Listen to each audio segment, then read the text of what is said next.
Hi, my name's Eric, and I'll be reading you selections from this week's Barrons magazine, dated April 21st of 2025. This is produced by the Audible Local Ledger, a reading service for people who are blind or print disabled. We'll start with Up and Down Wall Street, the first column, in this week's Barrons. U.S. profligacy dents the dollar's status. Wake up, America. This April marks the centennials of the publication of F. Scott Fitzgerald's masterpiece, The Great Gatsby, on Long Island. The setting for the novel, much has changed. The fictional West Egg, the putatively less prestigious village just over the border from Queens, today is filled with mansions rivaling Gatsby's own along Manhasset Bay. On the bay's other side, in East Egg, where the green light shone at the end of Daisy Buchanan's dock, the few remaining legendary Gold Coast estates now are public museums or village facilities. The former old money families, including the Guggenheims, Harrimans, and Vanderbilts, have been supplanted by entrepreneur billionaires who founded companies such as Home Depot and Arizona Iced Tea. And the hedonism of today's roaring 20s has moved out east to the Hamptons. This month also marks a less remembered centennial, the ill-fated decision of the British government to restore the value of the pound sterling to its pre-World War I gold parity. That forced deflation and depression on the United Kingdom economy in the late 1920s and would probably be remembered as the greatest blunder in the career of Winston Churchill, then the Chancellor of the Exchequer, if not for his disastrous command of the Gallipoli Command in 1915. That catastrophe will be marked by Anzac Day on April 24th in Australia and New Zealand, whose Commonwealth troops suffered massive casualties out of proportion to their respective populations.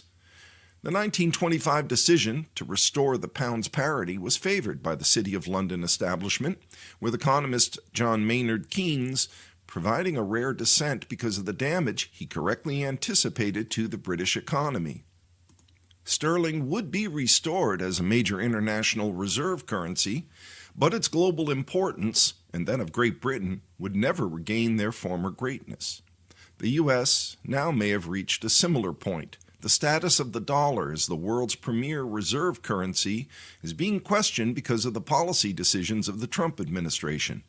Following so-called Liberation Day on April 2nd, the chaotic rollout of President Donald Trump's tariff policy has resulted in declines in the dollar and prices of longer-term U.S. government securities in tandem with declines in risky assets such as stocks, a reaction contrary to the currency's and Treasury's usual performance as havens during episodes of market volatility. Markets stabilized in the latest week, but they remain on edge. Numerous technical explanations have been offered for the behavior of the dollar and U.S. bonds. The unwinding of complicated positions by hedge funds helped to push up long-term yields. Levered positions also had to be paired as volatility jumped because of value-at-risk rules that were imposed on traders. It's all inside baseball stuff, to be sure. The fundamental problem remains. While the U.S. attempts to reduce its trade deficit, its need for foreign capital, the flip side of the payments gap is increasing. A policy objective of reducing bilateral trade imbalances is functionally equivalent to lowering demand for U.S. assets as well, wrote Deutsche Bank strategist George Saravelos in a recent client note. The notion was also discussed in this space last year. While the headlines are all about the latest flip-flop on trade and tariffs, the root causes of the imbalances are the huge and persistent budget deficit. The most recent fundamental change in international monetary arrangements, the breakdown of the post-World War II Bretton Woods plan in the early 1970s, resulted from U.S. fiscal profligacy, the end of the system in which currencies had fixed but flexible rates versus the dollar, which was anchored to gold at $35 an ounce, came undone from fiscal stresses resulting from spending for the Vietnam War and the Great Society. The connection between the so-called twin deficits, budget and trade, is simple accounting. not advanced economics. In a useful primer, Chris Brightman, CEO and Chief Investment Officer of Research Affiliates, writes that the U.S. spends more than it earns, resulting in an external trade deficit. Domestic savings don't meet investment needs because of the budget deficit. Foreign capital, which funds the current account gap, has to make up the difference. The problem, Brightman explains, is that foreign capital doesn't fund useful capital spending, unlike in the 19th century when European investments funded the U.S. railroads and industries. We use it to fund consumption, he writes. Our fiscal choices, chiefly persistent and growing federal budget deficits, enable and encourage us to consume more than we produce. Tariffs do nothing to correct this basic imbalance, targeting the symptom instead of the root cause of the problem, he argues. Closing the current account deficit of $1 trillion would mean domestic savings have to make up for that, including budget deficits running at a $2 trillion annual rate. But the plan is instead to use tariff revenue to help pay for the extension of the 2017 Trump tax cuts and more. That does nothing to solve the basic problem, but merely papers over some of the gap. The budget legerdemain is mind-boggling. As Jack Huff details in his Streetwise column on page 8, which we'll read next, Republicans made a seemingly technical change to the budget math, asserting that the Tax Cut and Jobs Act, which under current law expires on December 31st, is current policy that should be assumed to persist, which it won't unless Congress acts, as it's likely to do. Sounds technical, but J.P. Morgan economists estimate that the switcheroo adds $7 trillion to budget deficits over 10 years. And that's before the Christmas tree goodies likely to be added to the big, beautiful bill that's sought by the White House.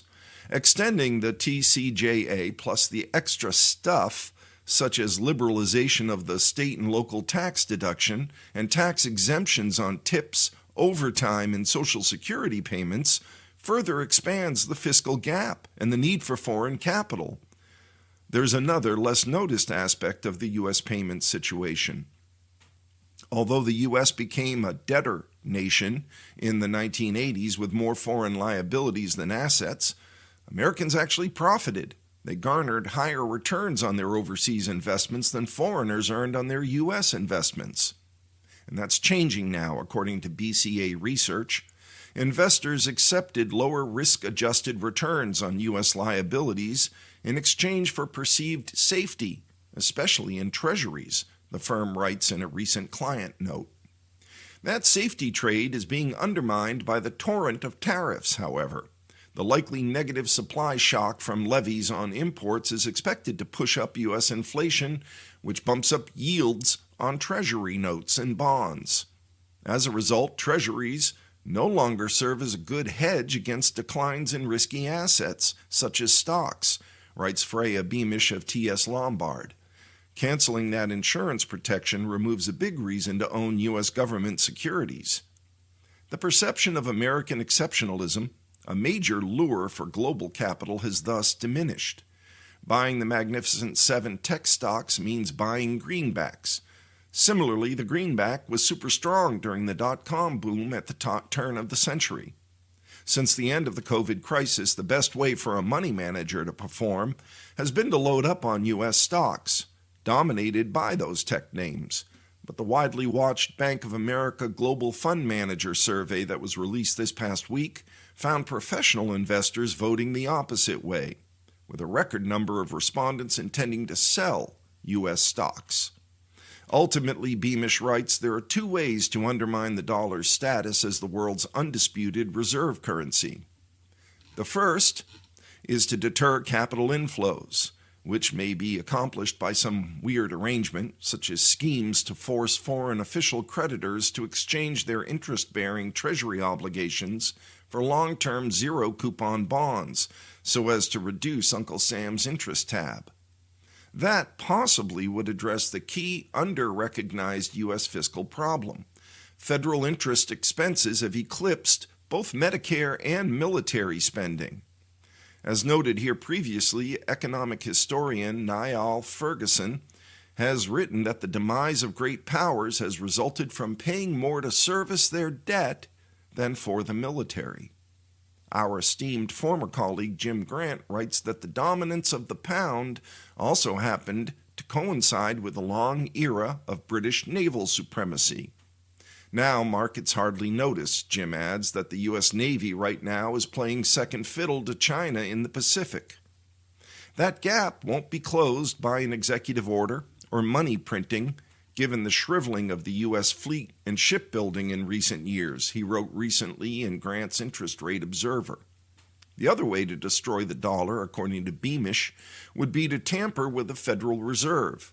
And this past week, Trump posted on Truth Social that Fed Chair Jerome Powell's termination can't come soon enough, quote unquote. The obvious answer to the U.S. trade and fiscal deficits is the same advice that would be offered to any debtor. Spend less, save more. Instead, we're headed to more fiscal deficits with politically popular goodies, to extracting tariffs that raise money but boost inflation and slow growth, and to ignoring the real problems of military and entitlement spending.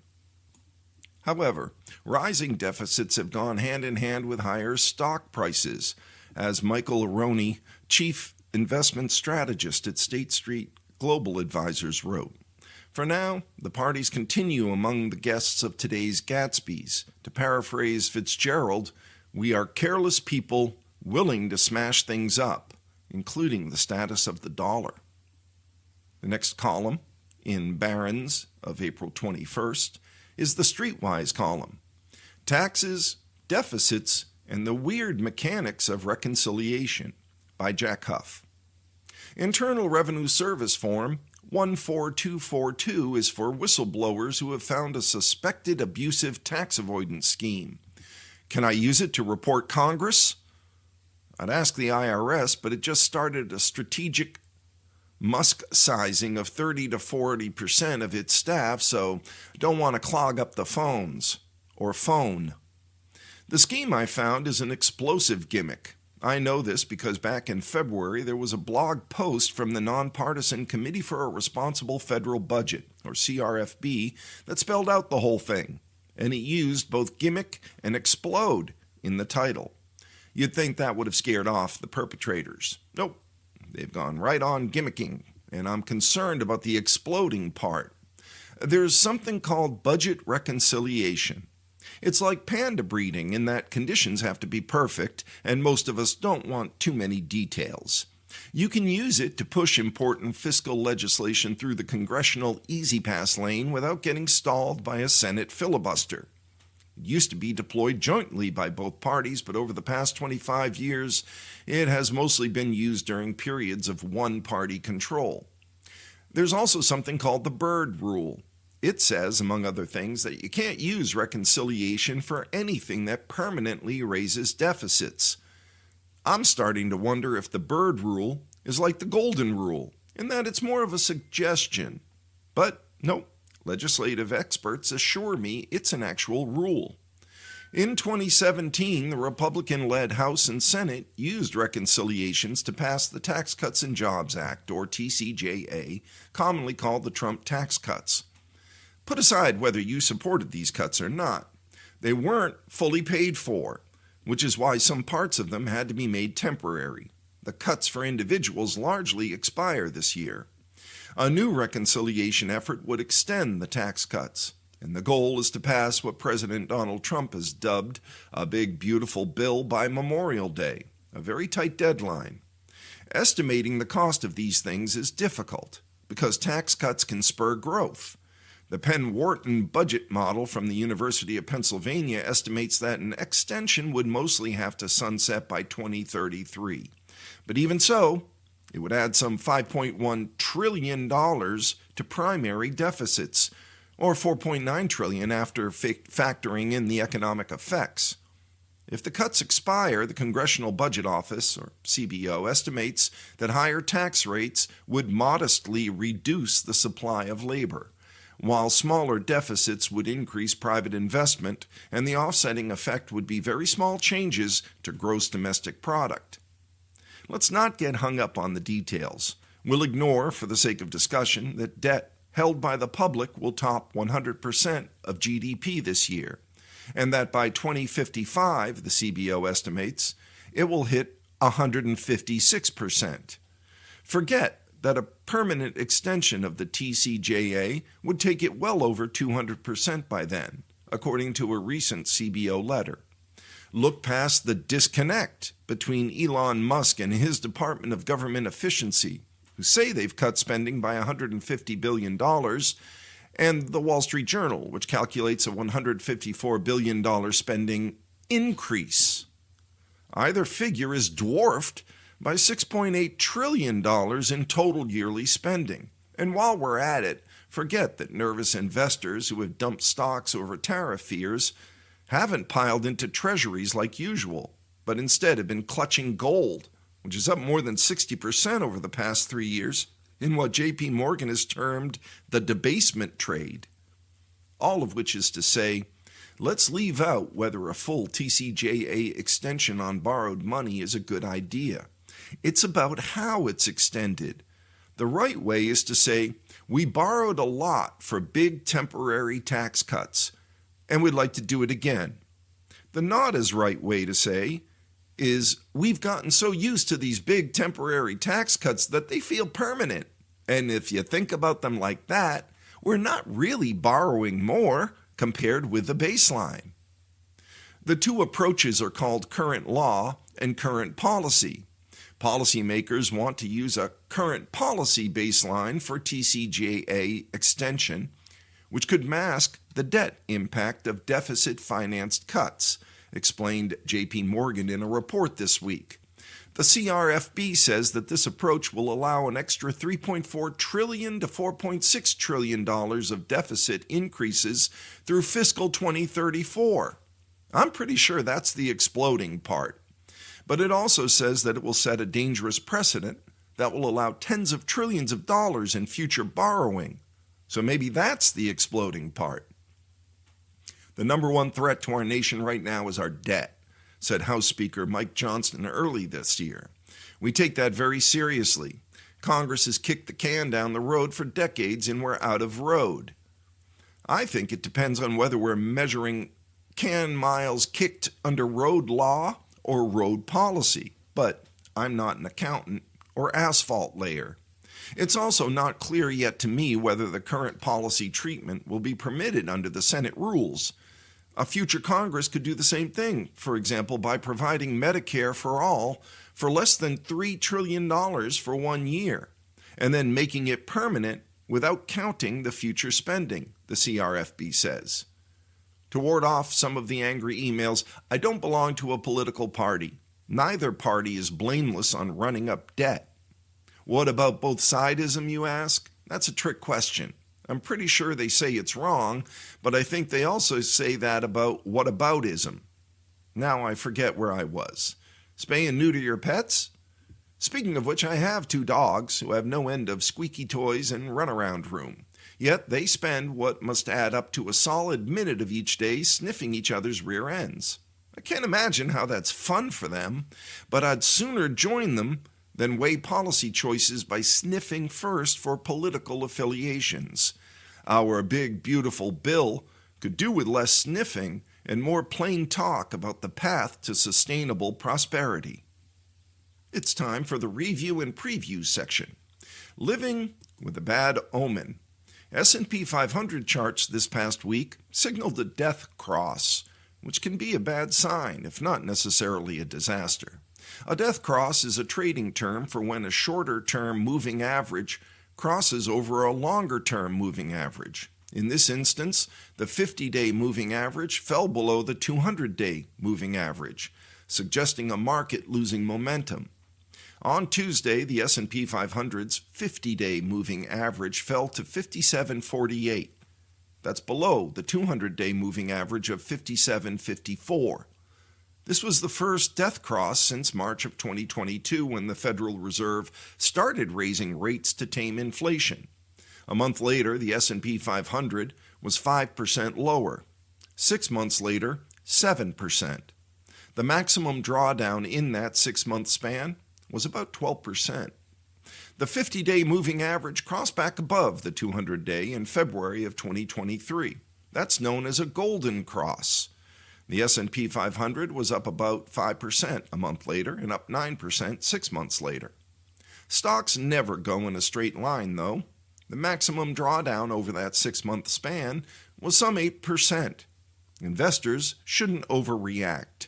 Death crosses often occur after most of the technical damage has been done, said ChartSmarter founder and market technician Douglas Bush. Kind of rearview mirror reflection. Fairlead Strategies founder Katie Stockton calls it a lagging indicator and not a reliable device for market timing. Investors with longer horizons should keep in mind that in the past 20 death crosses, the S&P 500 was higher 80% of the time a year later, says Dow Jones Market Data. That was reported by Al Rote. Last week in the markets, President Trump on Monday exempted for now some consumer electronics from tariffs and gave automakers a break on auto parts. Stocks rose. China, powered by pre-tariff exports, grew 5.4% in the quarter, beating expectations. Trump then slapped controls on high-end chips to China. Federal Reserve Chief Powell warned of inflation. Gold rose, and stocks in the dollar fell hard. Trump talked of terminating Powell. On the holiday-shortened week, the Dow Industrials fell 2.7%, the S&P 500 1.5%, and the Nasdaq Composite 2.6%. In companies last week, Meta Platforms' antitrust trial began, and a judge ruled that Alphabet's Google willfully monopolized online ads. China shut off delivery of Boeing planes, U.S. aircraft parts, and American beef. Harvard professors sued over Trump withholding grants. The White House froze $2.3 billion more and asked the IRS to revoke Harvard's tax-exempt status. Goldman Sachs traders had their best ever quarter. Luxury giant LVMH reported a bigger-than-expected sales decline. Hermes edged ahead in market cap. Trump export controls targeted NVIDIA's H2O and Advanced Micro Devices MI308 chips. In deals last week, Elliott Management took a $1.5 billion stake in Hewlett-Packard Enterprise, and Bill Ackman's Pershing Square upped its Hertz stake to nearly 20%. Lowe's said it was buying Artisan Design Group, ADG, for $1.33 billion in cash, and Intel said it sold Silver Lake 51% of its programmable chip unit, Altera, valuing it at $8.75 billion. What's ahead for this week? On Tuesday, April 22nd, more than 100 S&P 500 companies, or basically 22% of the index's components, report financial results this week. They'll be headlined by Tesla on Tuesday. Shares of the electric vehicle company are down 40.2% this year as sales fell. In the first quarter, Tesla delivered 13% less vehicles than a year ago. Investors will also watch for updates on CEO Elon Musk's position in the Trump administration, the impact of tariffs on prices, sales in China and the U.S., and timelines for robo-taxis and a new lower-cost model to be released. On Thursday, April 24th, Alphabet will kick off big tech earnings after the market closed Thursday. Wall Street expects Google's parent to announce earnings of $2 a share on sales of $89.3 billion. A year ago, the company reported earnings of $1.89 a share on sales of $80.5 billion. Last week, a federal judge ruled that Google violated antitrust law. It follows a previous antitrust case that Alphabet lost in August. Commentary from telecoms, including T-Mobile US on Thursday, may include hints about the impacts of tariffs on Apple. Management may discuss whether they're seeing customers upgrade phones in anticipation of expected price hikes. The White House recently announced a temporary exemption of some tariffs for iPhones and other consumer tech. And in review and preview, the numbers: 12,000. The backlog of U.S. companies controlled by private equity firms. Some 3,800 have been held for 5 to 12 years. $90 billion. The possible hit to U.S. tourism this year, estimated by Goldman Sachs, a hit of 0.3% to gross domestic product. 8%. The drop in the ICE U.S. dollar index so far in 2025, and that's the worst start to a year in the index's 40-year history. $10 $10 trillion, How much government debt? $2 trillion in new, $8 trillion in rolled over that the Treasury must issue this year. That is government debt. $10 trillion. The next article has a headline, After the Bond Bust, How to Get 6% Yields. From junk bonds to munis to mortgage securities, yields are higher today than at the start of the year. Here are 10 funds to consider by Andrew Barry. Bonds are beckoning investors again with depressed prices and juicy yields. Many fixed income markets have sold off in recent weeks, partly due to fears that the U.S. economy is heading into a recession. As a result, yields on municipal bonds, junk bonds, mortgage securities, and preferred stock are higher today than at the start of 2025. Investors can now find yields of 8% on junk bonds, 7% on preferred stock, close to 6% on government agency mortgage securities, and almost 5% on high-grade long-term municipal bonds. Most U.S. Treasuries yield more than 4%, with 20-year and 30-year bonds yielding nearly 5%. Bond prices move inversely to yields. They rise as yields fall and vice versa. These yields look particularly attractive with inflation running below 3%. Although President Donald Trump's tariffs may temporarily lift import prices and inflation, his policies could prove deflationary in the longer term by dampening economic growth. Investors anticipate that the Federal Reserve will react to weaker growth this year by cutting short-term interest rates by 0.75% to 1 percentage point by year-end, from the current target rate of 4.25% to 4.5%. One favorable development for the inflation outlook is a recent 10% decline in oil prices, which has left U.S. crude trading at $64 a barrel. Lately, there's been much debate on Wall Street about the merits of a traditional portfolio with a 60-40 mix of stocks and bonds. Returns have been unimpressive in recent years, with Torsten Slok, chief economist at Apollo Global Management, noting that a 60-40 mix has returned just 2% annualized since the start of 2022. But for bond investors, starting yields matter much more than historical returns, and the higher the yield, the better. Current yields are higher today than they have been for most of the past 15 years. Investors can capture a 6% yield on a mix of taxable bonds, including preferred stock. That could provide a nice complement to stocks, particularly in tax-advantaged accounts such as 401ks and individual retirement accounts. Here's a closer look at 5 fixed-income sectors. Municipal bonds. Barrons evaluated income sectors at the start of 2025 and ranked municipal bonds among the least appealing. That has changed with a market sell-off this year. Munis have gotten extremely attractive, says Dan Genter, CEO of Genter Capital Management in Los Angeles. For taxable investors, it's pretty much no decision, and you don't have to be even in the highest tax bracket. Most investors buy muni bonds via mutual funds or separately managed accounts, and good managers can often add value relative to big exchange-traded funds, such as the $39 billion iShares National Muni Bond. The ticker symbol is MUB. Costs matter, and that works in favor of funds like the $77 billion Vanguard Intermediate Term Tax Exempt, ticker symbol VWITX. Craig Brandon, co-head of municipals at Morgan Stanley Investment Management, notes that high-grade single-A and double-A rated bonds with 30-year maturities yield close to 5%, comparable to the yield on the 30-year Treasury. These are some of the highest outright yields we've seen in the market since 2011, he says.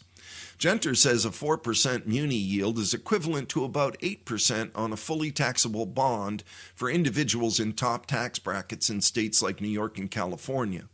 High muni historical credit quality is another plus, he says. There are risks with munis, including heavy new issuance and the possibility that the federal government will scale back the current tax exemption that muni bond interest enjoys. But some of those risks are captured in current muni yields. Preferred stock. The $300 billion market for preferred stock is a favorite of individual investors because of tax-advantaged dividends. Also, preferred is senior to common stock. Preferred yields have risen and prices have fallen in 2025, with the iShares Preferred and Income Securities ETF, trading at PFF, down about 5%, including dividends. It now yields about 7%. Many investors favor so-called $25 preferreds that trade like stocks on the New York Stock Exchange. But $1,000 par issues traded over the counter and available to retail investors often offer higher yields. Citigroup has offered a series of $1,000 issues in the past year, including a 6.75% issue now trading around 96. Par value is $100 for a yield of more than 7%.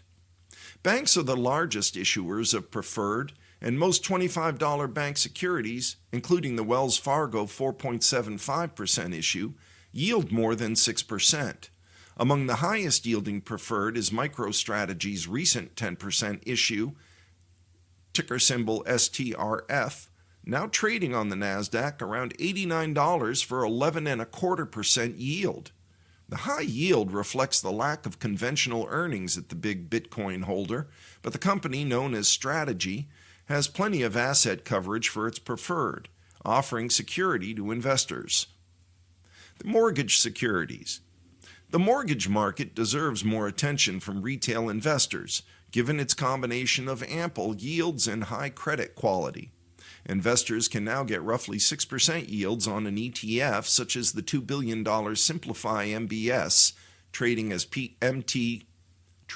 ticker symbol MTBA, with minimal credit risk, as it buys Fannie Mae 30-year mortgage securities that are widely viewed as carrying implicit government support.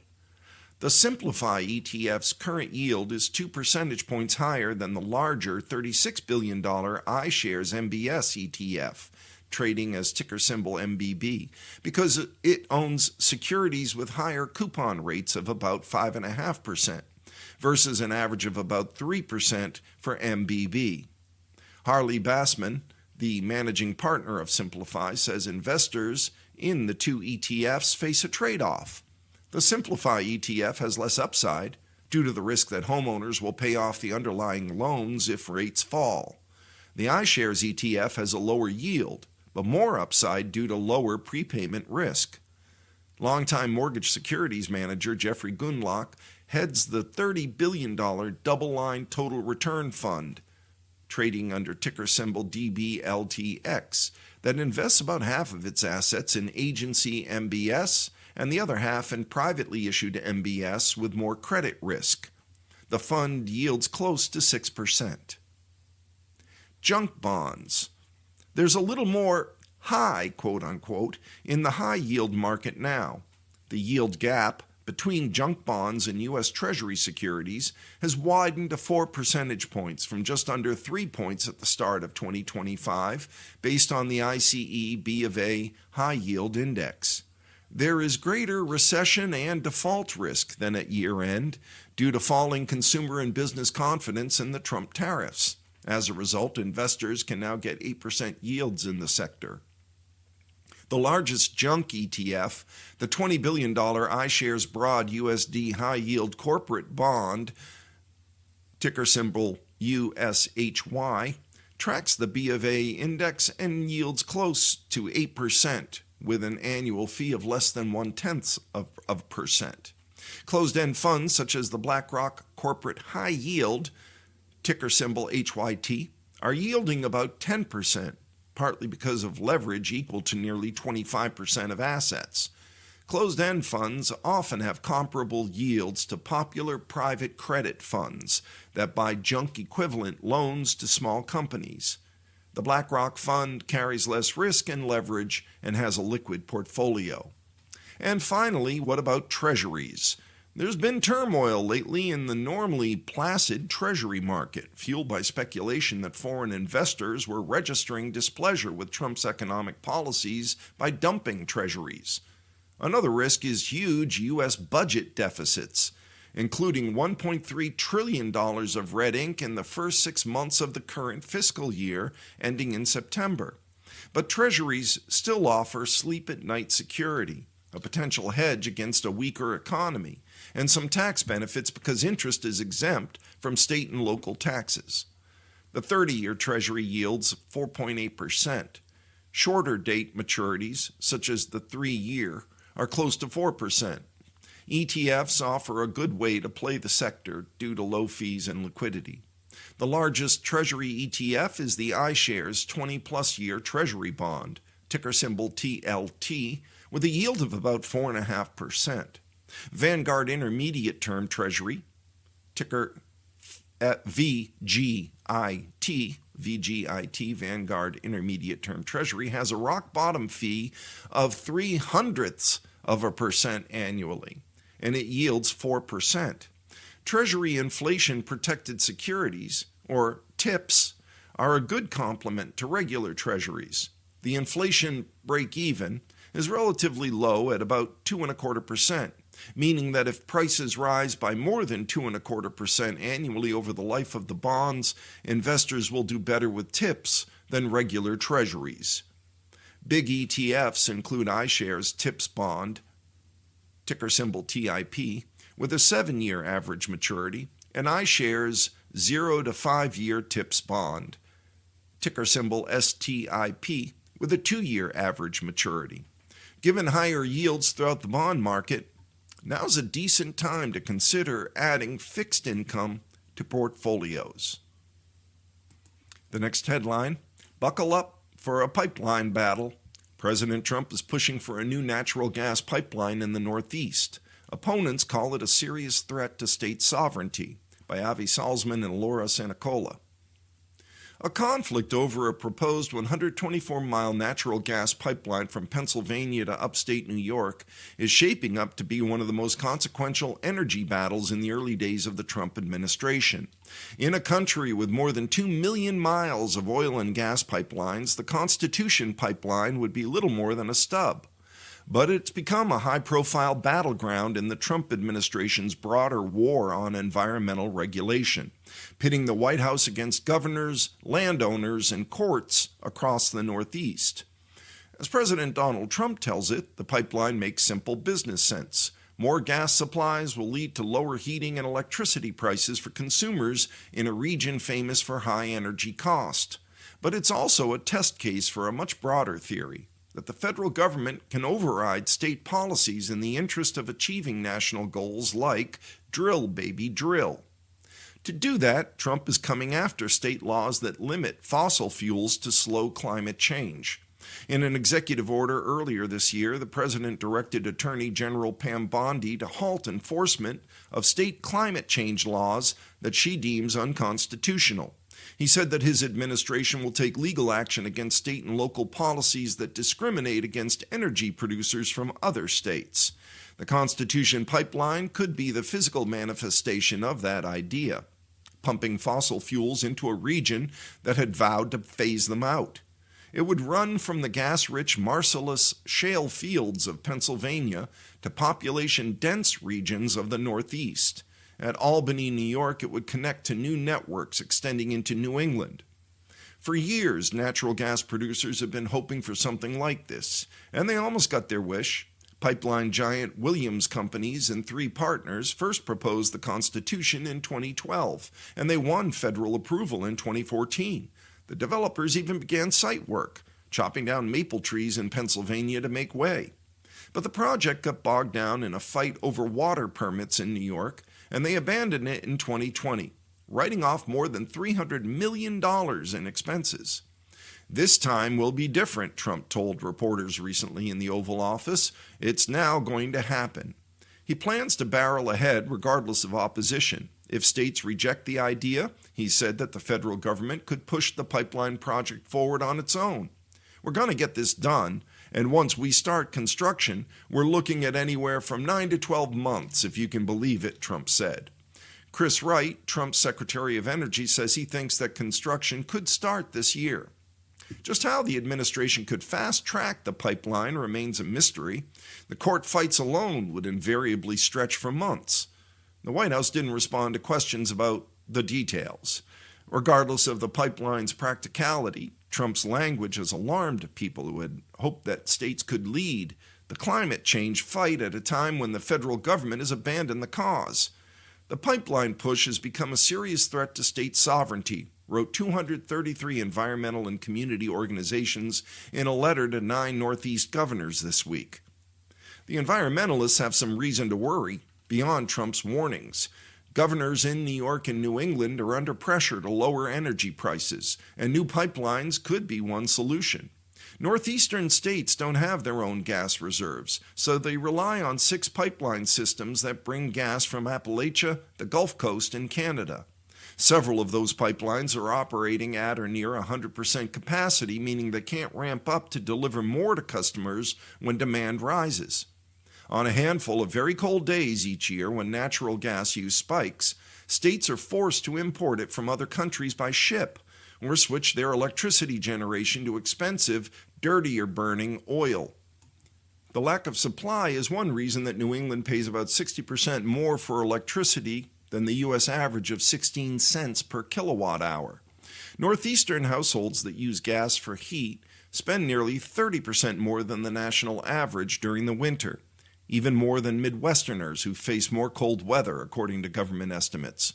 An S&P Global study supported by the U.S. Chamber of Commerce estimated that prices could come down 17 to 27% annually if enough new gas capacity were added. Trump has suggested more hyperbolic numbers, claiming that pipelines could save households $5,000 a year, more than the average Northeastern homeowner spends on both electricity and heating combined. So far, the rise in prices hasn't created enough political pressure to force a broader change in policy. Most New England states have passed binding laws to reduce carbon emissions and are working to replace fossil fuels with renewable resources. New York even banned new gas hookups for buildings starting in 2026. But the state's progress on climate goals has been slow due to rising supply chain costs for things like wind turbines. Natural gas still accounts for about half of electricity generation in both New England and New York. Trump has made it even harder for them to switch their electricity generation to cleaner methods by delaying grant payments and halting permitting of offshore wind farms, which the states had banked on to replace fossil fuel-generated electricity. Now some governors seem to be opening the door to new infrastructure. Connecticut Governor Ned Lamont wants to bring new energy resources into New England to lower costs for ratepayers and is willing to work with federal and regional partners to achieve this goal, says Lamont spokeswoman Julia Bergman in a statement to Barrons. Massachusetts Governor Maura Healey and New York Governor Kathy Hochul have also approved some natural gas infrastructure during their terms. Hochul met with Trump last month and listened to his pipeline pitch while remaining non-committal.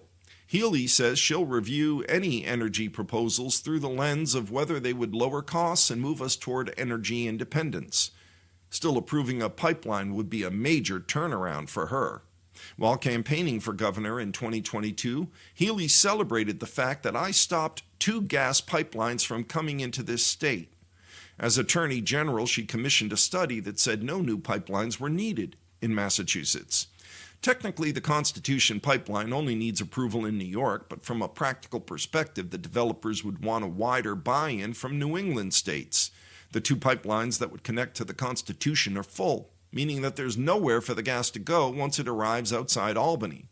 To make the Constitution worthwhile, companies would have to build a much larger network through New York and into New England, necessitating further approvals. Even if the political winds were to shift, The economics remain unfavorable. Other northeastern pipeline plans have buckled under high costs for development or the difficulty of finding long-term buyers for the gas. The Constitution would cost significantly more to build now, especially considering new 25% tariffs on steel. No energy company is publicly committed to resurrecting the project, wary of sinking hundreds of millions into a fight with little payoff. Industry insiders say that it's unlikely to move forward. The last thing they want is another Keystone XL situation, says Rob Tummel, a portfolio manager at Tortoise Capital, referring to the capital that was burned building that politically doomed oil pipeline from Canada to the U.S. Williams CEO Alan Armstrong has said he supports Trump's plan to build the Constitution. But Armstrong has set a high bar, perhaps impossibly high, to move ahead. We're not going to go putting our neck out until the Northeast governors invite us with the red carpet rolled out, he told Barrons in an interview. Assuming the governors did roll out the carpet, Williams would have to jump through other hoops too. It would need permission under the Federal Clean Water Act to cross rivers, and court approval to take the property of private citizens using eminent domain.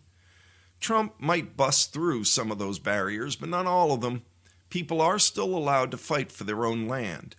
Even if the legal hurdles were surmounted, financial ones remain. To make building the pipeline worthwhile, electricity generators would have to commit to buying the gas for years ahead. The structure of New England's electricity market makes it unlikely they would, says Ari Pesco, director of the Electricity Law Initiative at the Harvard Law School Environmental and Energy Law Program.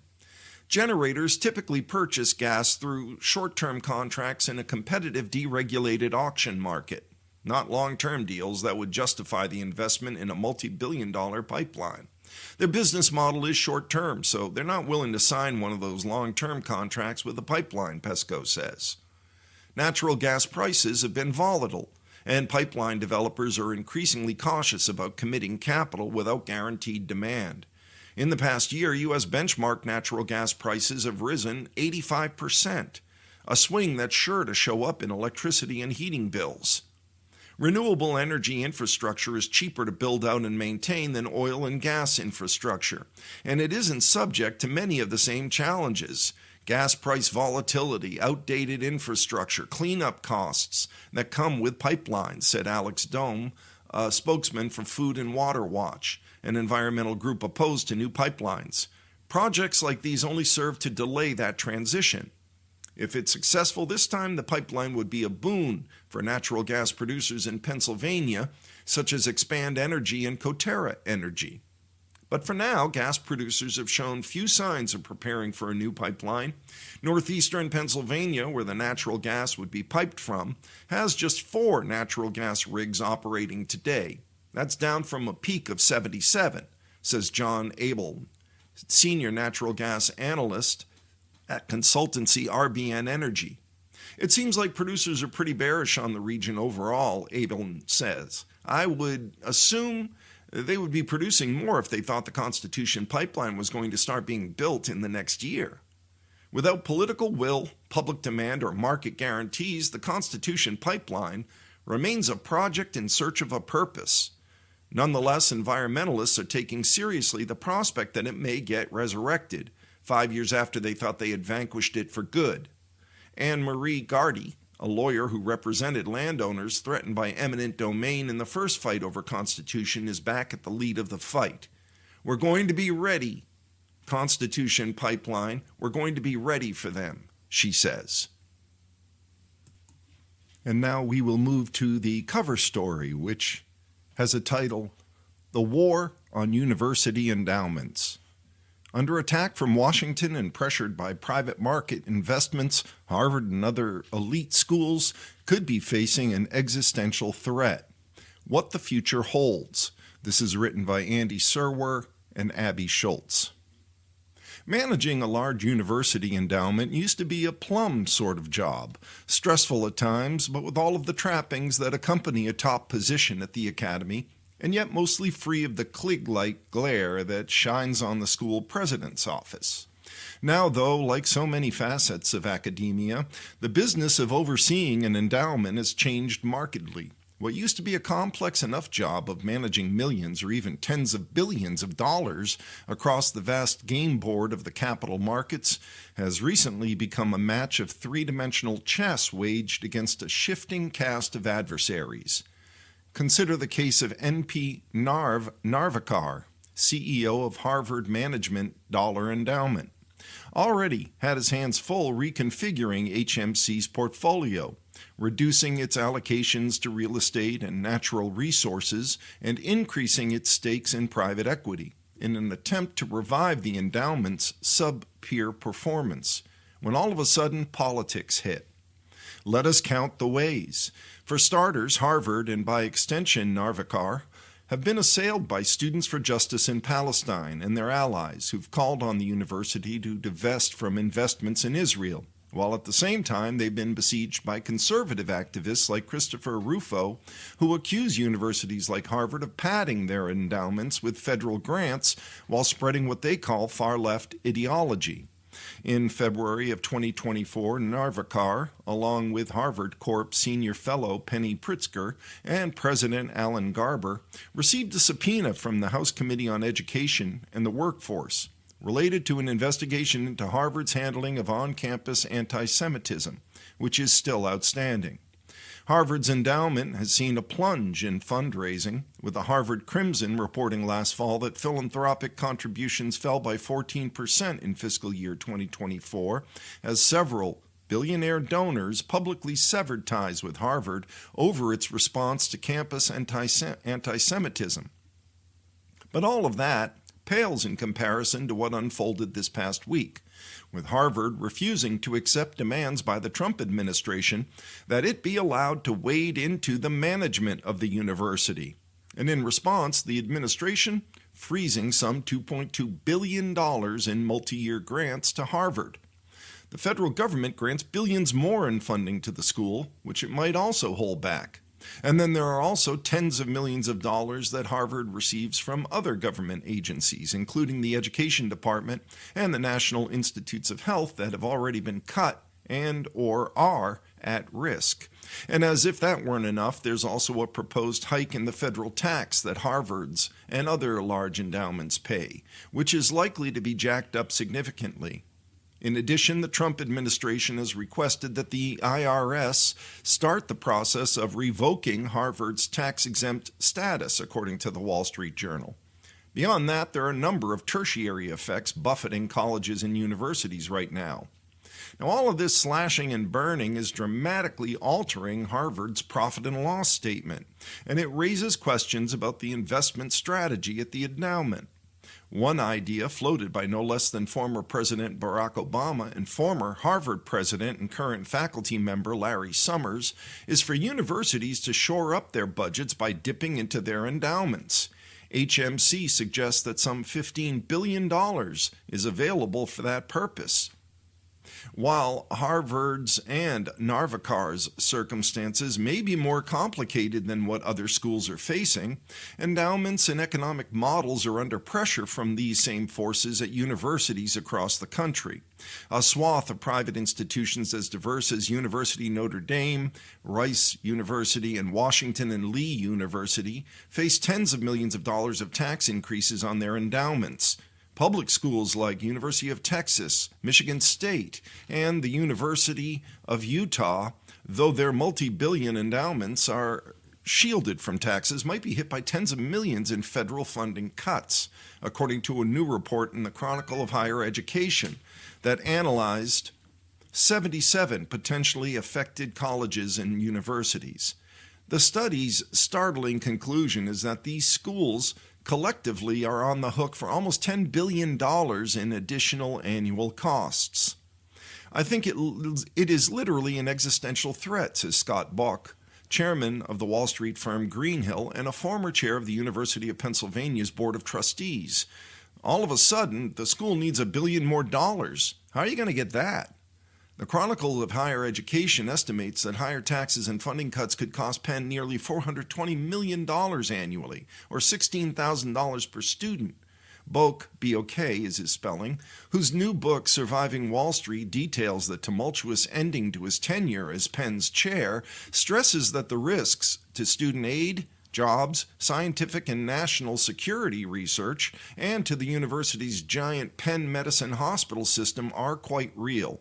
Healthcare and science are threatened in Alabama, too, at least according to Senator Katie Britt, a Republican in Alabama, who said recently that a smart, targeted approach is needed in order to not hinder life-saving, groundbreaking research at high-achieving institutions like those in Alabama.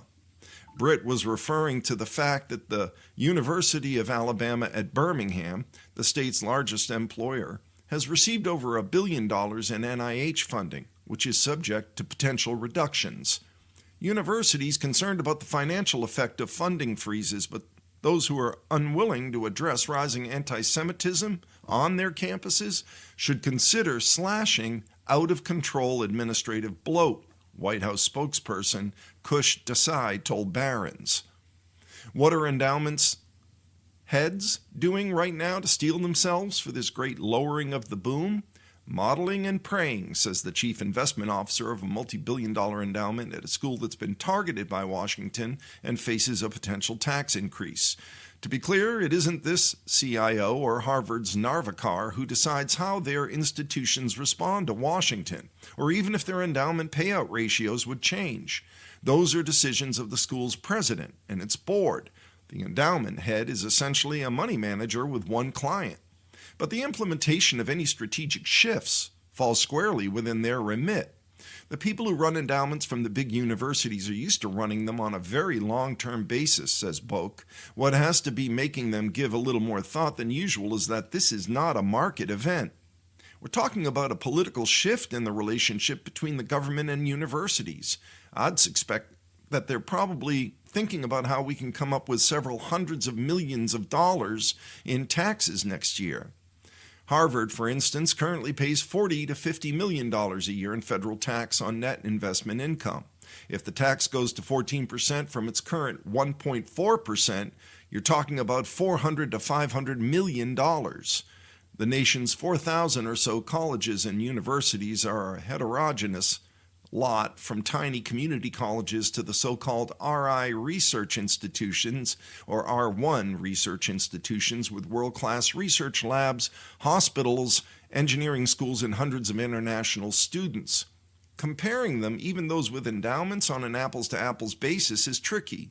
The National Association of College and University Business Officers surveys report that 658 institutions had a total of $873.7 billion in endowment assets, with a median endowment of $243 million. Endowments themselves are multifarious organisms, usually not one single fund, but often hundreds or even thousands of aggregated pools of money, which increasingly come with covenants governing their use. University endowments, their heads, often farm out the investments in a collection of money managers. The industry goal is to achieve an annual average return for the overall portfolio of about 8% over time, of which the endowment typically pays out 4.5% to 5% to help fund the school's budget. A recent study by analyst Michael Markov found endowments at Ivy League schools, plus Stanford and MIT, sent their schools an average of 5.02% last year, and at Harvard that amounted to $2.4 billion. The residual 3% or so of the annual return is plowed back into the endowment to keep pace with inflation. And with that, we have come to the end of our reading of Barrons for April 21st of 2025. This is your reader Eric saying, be well, be safe, look after each other. Remember our veterans, especially those we've lost recently. Bye for now.